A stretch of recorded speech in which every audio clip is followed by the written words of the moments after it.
Bismillahirrahmanirrahim. Assalamualaikum warahmatullahi wabarakatuh.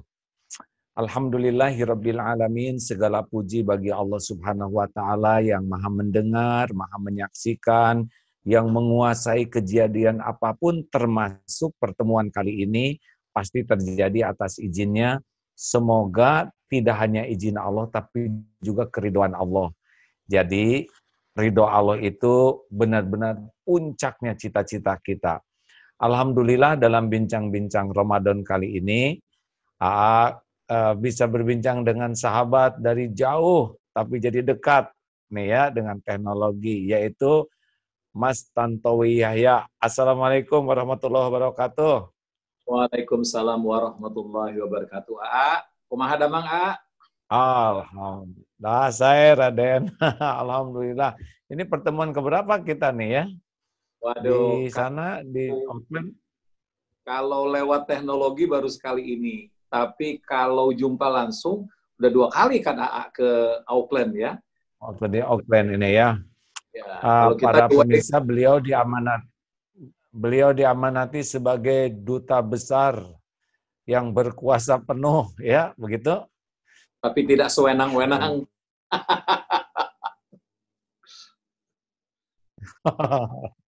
Baik, Pak Tantoni, jadi sudah berapa lama di Auckland ini? Di NZ ini, New Zealand ini?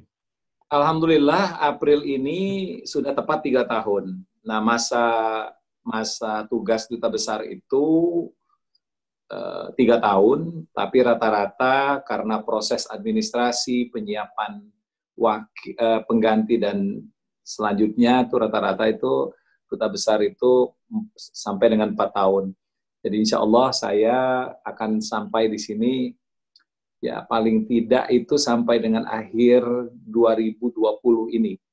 Paling tidak. Tapi kalau misalnya ada kebijakan lain dari Menteri Luar Negeri, bisa saja diperpanjang 1 atau 2 tahun lagi. Insya Allah. Ya insya Allah. Pernah terpikir jadi duta besar begini sebelumnya? Nah ini dia nih, saya itu tidak henti-hentinya bersyukur kepada Allah. Apa yang saya cita-citakan itu, alhamdulillah, itu kejadian, Jadi saya waktu SD itu, cita-cita saya itu punya 2. Dan itu sungguh berbeda dari teman-teman saya sebaya yang lainnya. Cita-cita saya yang pertama, saya ingin menjadi orang terkenal. Dan kedua, saya ingin tinggal di luar negeri. Entah bagaimana caranya, rasanya tidak ada yang percaya dengan cita-cita saya tersebut.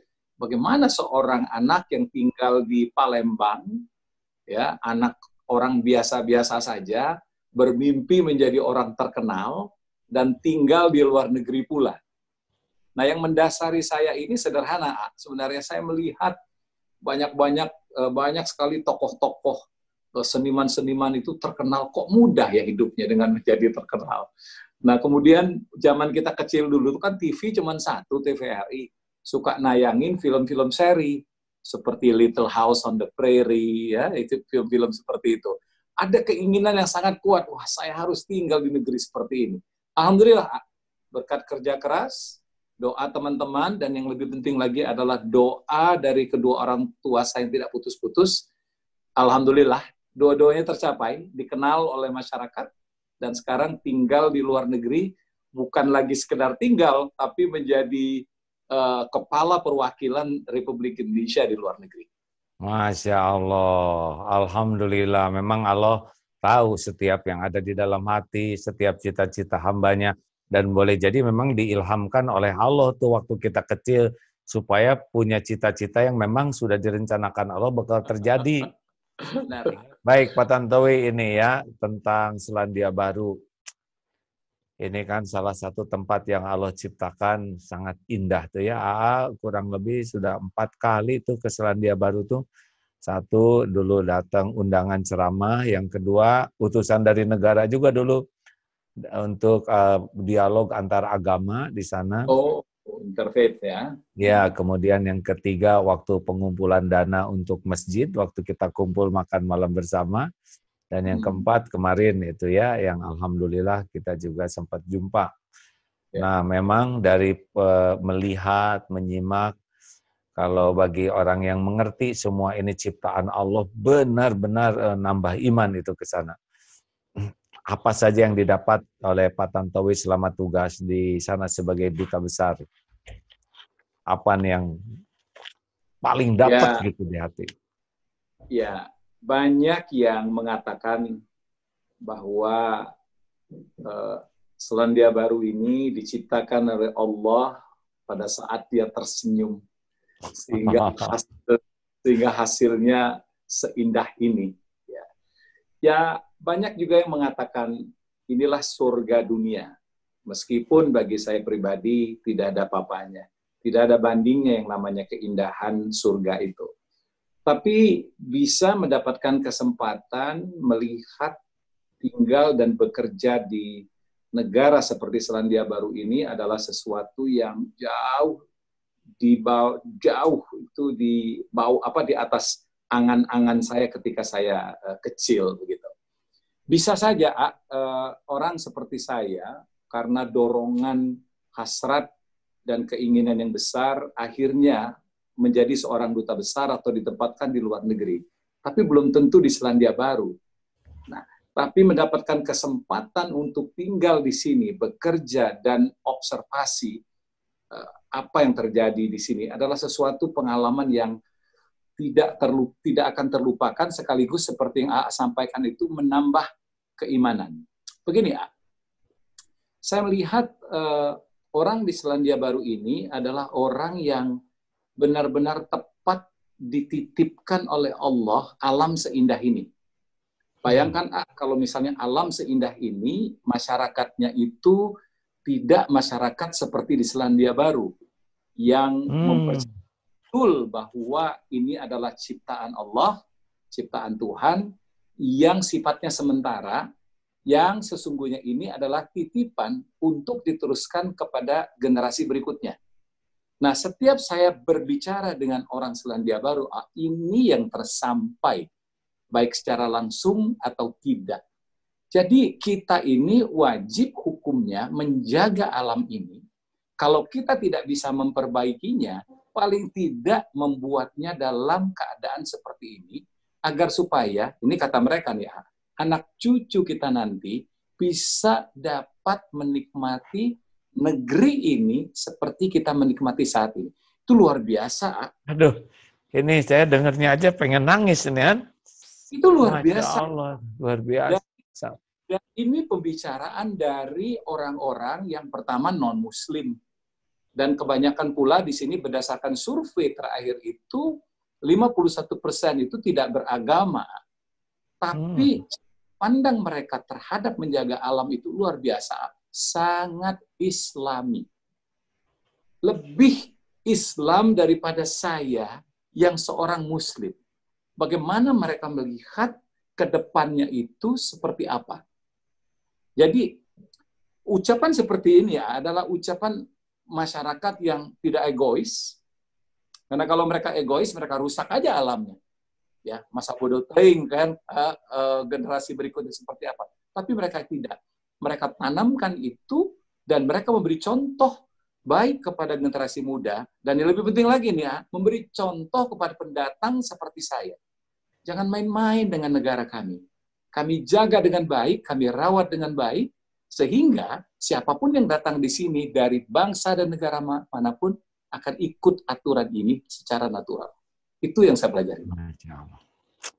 Itu luar biasa. Nah, ini kita kalau dengar Selandia Baru, pasti yang dibicarakan pertama adalah keindahan alamnya. Padahal keindahan alam secara syariat itu akan terjaga kalau orang-orangnya juga memiliki komitmen yang berakhlak indah, betul? Betul. Nah, ini pasti tidak lepas nih dari kalau para rakyatnya seperti itu menghasilkan pemimpin berkualitas juga biasanya. Bagaimana pendapat Pak Tantowi dengan kepemimpinan di sana tuh, terutama yang sekarang ini? Ibu siapa namanya tuh? Ibu Jacinda Ardern. Aduh, mendengar dan melihat foto beliau tuh merasa respect sekali ya dengan semua tindakan-tindakannya, terutama waktu ada kejadian di Christchurch itu. Ya. Ini kalau bisa saya sebut yang saya sampaikan tadi, pelajaran pertama, bagaimana masyarakat bisa menjaga alam yang menurut mereka hanya titipan saja buat generasi selanjutnya. Luar Yang biasa. kedua, saya sebagai orang politik melihat bahwa ketika seseorang itu sudah memutuskan dirinya menjadi politisi, maka dia sadar sesadar-sadarnya bahwa dia sudah memutuskan untuk menjadi seorang pelayan. Politisi di sini, latar belakangnya macam-macam. Ada lawyer sukses, ada pedagang sukses, ada profesional sukses, ya, macam-macam. Nah, ketika dia mendapatkan panggilan untuk melayani bangsa dan negaranya, maka modal tadi itu sekedar modal. Ketika dia terpilih menjadi anggota dewan, bekerja selama 3 tahun, atau nanti terpilih lagi, maka konsentrasi dia adalah melayani masyarakat. Nah, karena konsepnya itu, politisi itu adalah pelayan, maka siapapun yang menjadi politisi, kemudian menjadi menteri, menjadi perdana menteri, itu bagi mereka amanah.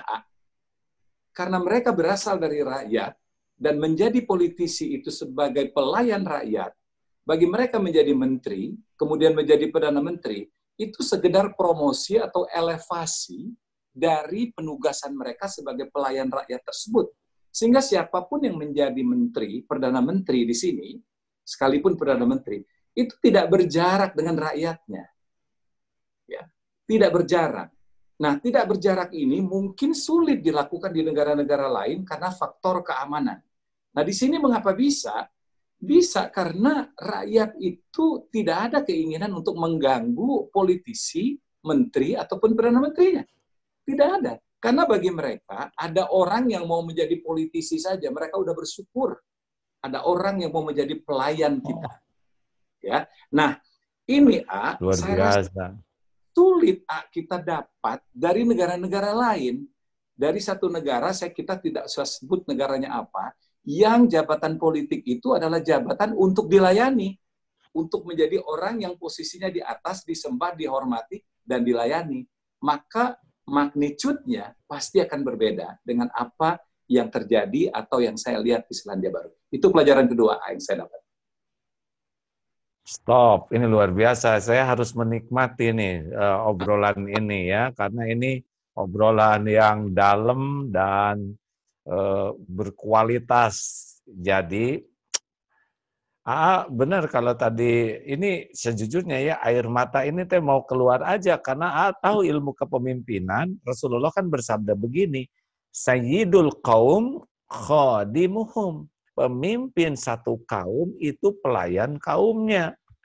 Jadi siapapun yang mau masuk ke dalam dunia kepemimpinan itu adalah dunia berkhidmat, melayani.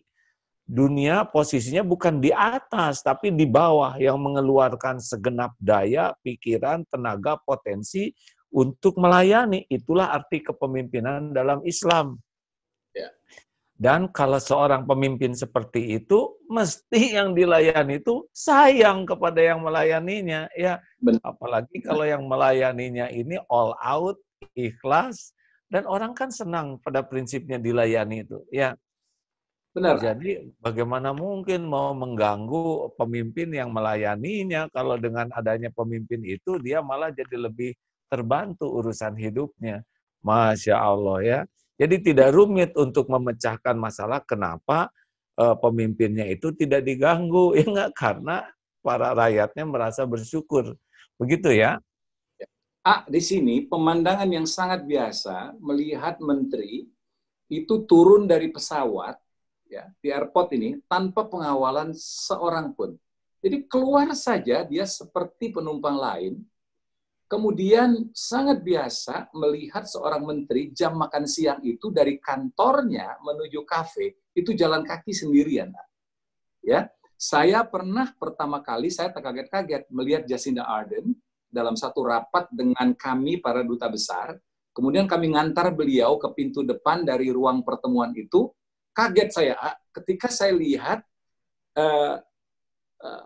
pacarnya waktu itu ya sampai sekarang masih pacar itu, ya nunggu di depan, pakai mobil Jeep Hyundai yang sangat sederhana. Masuk pas si Perdana Menteri di situ, dan pergi tanpa pengawalan. Just like normal and regular people. Nah, Masya Allah. ya ini hanya bisa terjadi, sekali lagi, seperti yang kita bahas tadi, ketika seorang itu menjadi pemimpin adalah seseorang yang memang terpanggil, dan rakyat itu merasa bersyukur dan berterima kasih ada orang yang mau menjadi politisi. Bahwa dia akhirnya menjadi menteri, kemudian menjadi Perdana Menteri, itu adalah elevasi dari karir politik dia sesungguhnya. Tapi pintu masuknya itu adalah politisi. Masya Allah. Dan memang kalau rakyat begini berarti bagaimana pemimpinnya juga produk dari rakyat itu. Kalau rakyatnya sudah punya karakter yang baik, berarti yang terpilih menjadi politisinya juga adalah dari hasil karakter-karakter yang baik. Bisa Benar. dilihat apa kelebihan ini Mbak Jacinda ini? Kelebihannya itu Secara duniawinya ya, kepemimpinan gitu. Ya, compassionate. Jadi sangat dekat, sangat berempati dengan rakyat, dan itu tidak pura-pura. Jadi apa yang dia lakukan, ya, seperti kemarin itu pada waktu penembakan di Christchurch 15 Maret tahun 2019, dia refleks aja, tiba-tiba datang bertemu dengan umat Islam, baik keluarga korban maupun umat Islam lainnya. Dia pakai ini aja, pakai kerudung. Itu adalah suatu tindakan sederhana, tapi sangat meaningful dan sangat dalam. Fotonya beredar di mana-mana. Dan itu bukan sebuah rekayasa. Jadi dia tergerak saja bahwa ketika berhadapan dengan umat Muslim, untuk menghormati umat Muslim itu, dia pakai kerudung. Dan luar biasa terlihat auranya semakin cantik. Nah, jadi saya melihat Jacinda ini, walaupun ketika dia pertama kali menjadi Perdana Menteri 2 tahun yang lalu, usianya baru 37 tahun, masih sangat muda, tidak punya pengalaman, semua orang itu mencibirlah akan dibawa kemana negara ini dipimpin oleh seorang yang tidak berpengalaman, perempuan pula. Tapi ketika dia berhasil merubah krisis, penembakan Christchurch itu kan krisis besar itu bagi negara ini. Bagaimana negara yang sempat menjadi ranking 2 teraman di dunia, tiba-tiba ada teroris menewaskan 51 umat Islam. Ini kan ujian besar. Jika dia tidak bisa mengkonversi krisis ini menjadi sebuah opportunity, dia akan dibully. Dia akan dibully, negara ini akan dibully habis-habisan, paling tidak oleh negara-negara Islam. Tapi dengan kecanggihannya, dan lebih penting lagi itu adalah sincerity-nya. Ya, hatinya berbicara. Sehingga masyarakat itu bisa menangkap aura di wajahnya. Sehingga krisis yang besar itu bisa dikonversi menjadi, mohon maaf, panggung besar bagi dia. Yang melahirkan seorang pemimpin baru dari satu negara kecil yang ada di ujung dunia. Nah, begitu juga COVID-19 ini kembali melahirkan Jacinda yang baru lagi.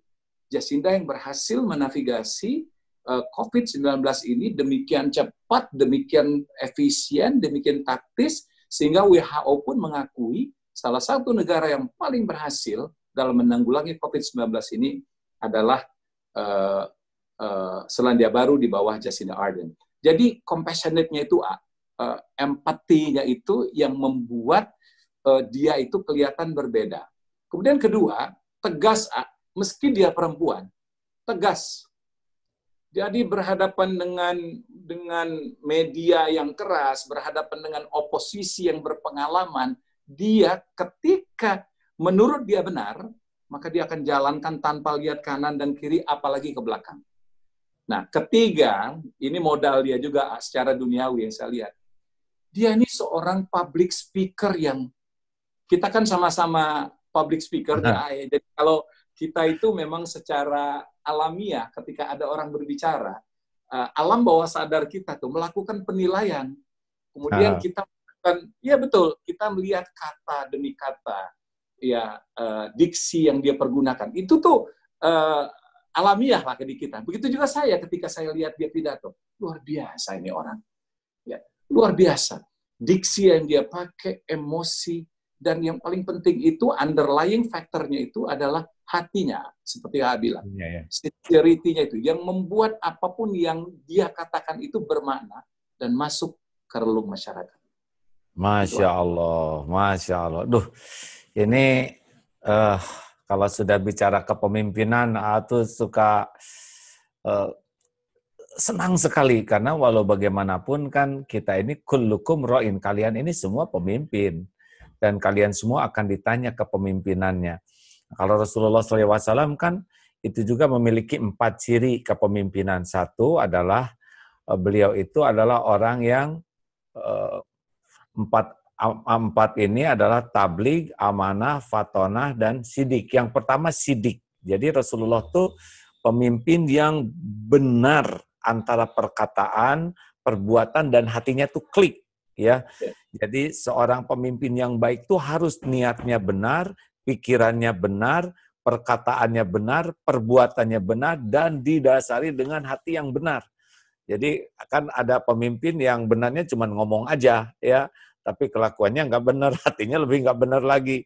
Tapi the power of leadership itu adalah dari hati yang benar, sikap benar, dan komitmen untuk melakukan hal yang benar, dan untuk komitmen menjadikan segala urusannya jadi benar. Sidik ini. Yang kedua adalah amanah.